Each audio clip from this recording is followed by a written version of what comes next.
It's great to speak for the first time at a CEP event as a member of the CEP team. And I must say that this CEP focus on the Houthis is extremely well timed. Indeed, I would go so far as to say prescient, because it has been some time in the planning. The Houthis have always been a concern to anyone concerned with the stability of the Arabian Peninsula and security in the Red Sea and the Bab el-Mandeb. But the prominence of the role that they have taken upon themselves in this so-called axis of resistance since October the 7th has taken those concerns to a new level. Now, echoing a little bit what's already been said, of all the extremist and terrorist groups that take their lead from Iran, the Houthis are one of the more independent-minded. They're capable of refusing to do Iran's bidding when it conflicts with their own interests. And I was fascinated to hear that remark by Mehdi Mashat quoted. I know Mehdi Mashat personally, yeah, it doesn't surprise me to see him, reminding the Iranians of Yemeni sovereignty. But the Houthis have become increasingly enthusiastic co-belligerents with Hamas, Hezbollah, Iran, and the Iraqi Shia militias. And the case can be made for saying that the Houthis' reckless and unpredictable Red Sea attacks may now be the most likely path of escalation to a wider regional conflict in the present circumstances.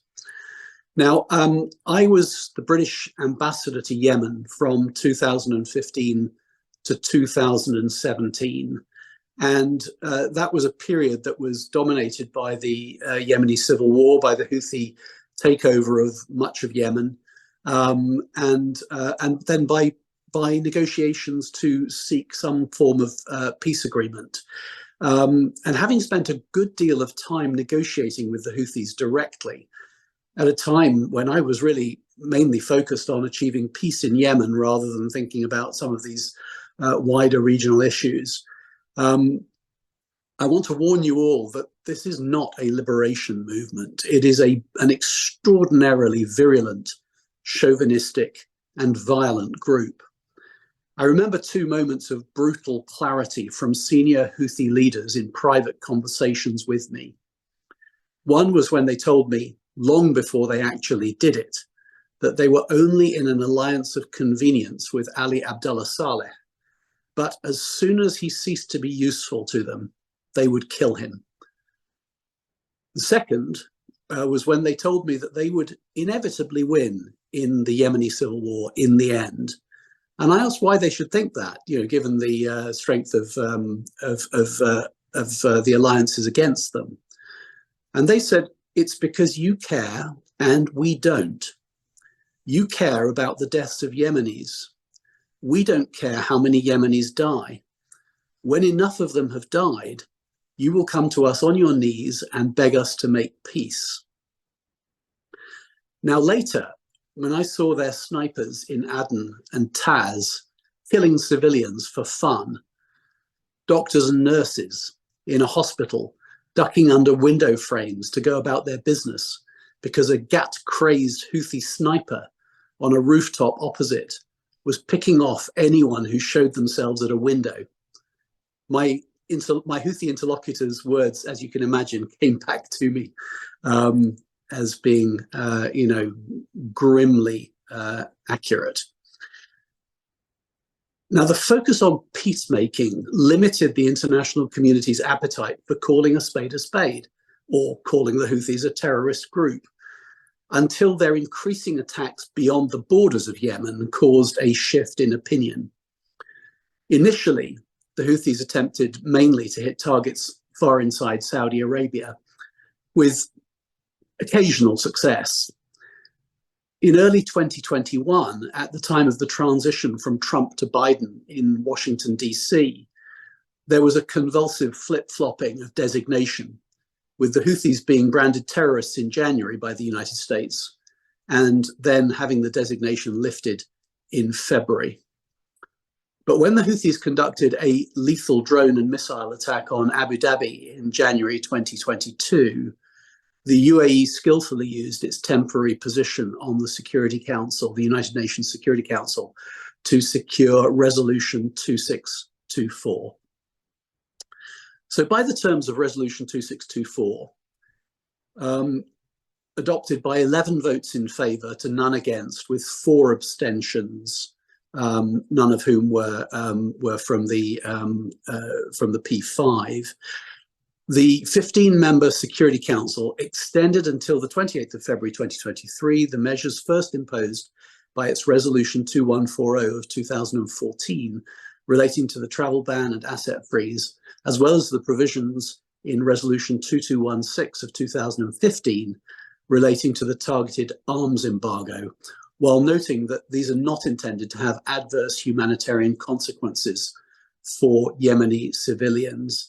And by the way, here I do want to pick up the previous speaker's comments about this exploitation of humanitarian aid, which Hans also underlined. This is a perennial problem that we see in Yemen. We've seen it in Somalia, and of course this crops up in the context of Gaza as well. And I spent a lot of my time dealing with it in the context of Afghanistan, as did Hans. So this is a perennial problem.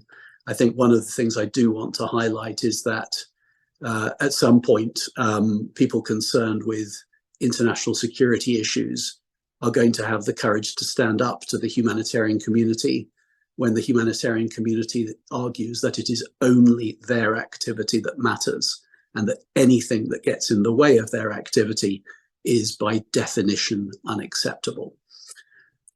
Now, Resolution 2624 designates the Houthi as an entity for terrorist attacks. It labels them as a terrorist group for the first time in a UN document. It condemns their cross-border terrorist attacks on civilians and civilian infrastructure in Saudi Arabia and the Emirates, demands the immediate cessation of those attacks. And the Houthis as an entity are designated on the Yemen sanctions list under the arms embargo. And the reason for the designation includes an extensive range of violations by the Houthis against the Yemeni population and the international community, including first, attacks on civilians, the use of sexual violence, the recruitment and use of children, the use of landmines, and obstructions of humanitarian assistance. And then attacks on commercial shipping in the Red Sea, which obviously has huge resonance right now. And then repeated cross-border terrorist attacks striking civilians and civilian infrastructure, of course, in Saudi and UAE. Now, during my time as ambassador, there was an endless series of incidents where Iran was accused of arming the Houthis. And this was always denied. And it was hard to gain international consensus on it, but we had solid evidence that it was true. And there was also reciprocity. During the Houthi advance across Yemen in 2015, we saw them prioritize releasing prisoners of interest to Iran. So although it is true that the Houthis don't take their instructions from Tehran, it is true that there is a pretty strong mutual support impulse in play between the Iranians and the Houthis. Now, what happens now? Since October the 7th, we are in a new world. The Houthis have become more reckless, while the tolerance of the US and others for acts of aggression by them, by the Iraqi militias and by Hezbollah, is being stretched very thin. The Suez Canal, the Red Sea, and the Bab el-Mandeb shipping route, which of course empties out into the Gulf of Aden and into the Indian Ocean. This is absolutely vital to the global economy. And it may be that the Houthis' threat to the security of that shipping route will draw a kinetic reaction beyond the limited defensive and deterrent actions that we've seen so far in response to the attacks that they have made so far on shipping in that area. And I think one of the interesting things, and again, this came out in some of the comments by the previous speakers, is the extent to which the Houthis are likely to act in a way that is beyond even what Iran would necessarily consider to be wise. They are less disciplined than Lebanese Hezbollah. And so there is this possibility that, the Houthis flexing their muscles and craving relevance, they do actually push things to a certain point where it's impossible not to respond kinetically. Now, of course, it is true that the Houthis are not particularly afraid of kinetic responses because they have been in a state of war already for years. But there is an interesting question about how that impacts the wider axis of resistance. So this is indeed a timely and important conversation. I've probably said enough for now, but let me ask a question of our panelists. Obviously, the Houthis have huge advantages in terms of their finances. They have de facto control of much of Yemen, including the capital Sana'a, including the levers of government, including the central bank. Of course, they do have some disadvantages in terms of procurement of arms and military supplies, because of the arms embargo provisions of Resolution 2624 and other pressure on attempts to arm them. But Iran has always been able to circumvent such obstacles in the past. And it has its own network of sympathizers, and there are question marks over how much is coming in through Oman as well. So my question to you is, what would you prioritize as the key levers to limit Houthi fundraising and procurement in practice? Thank you.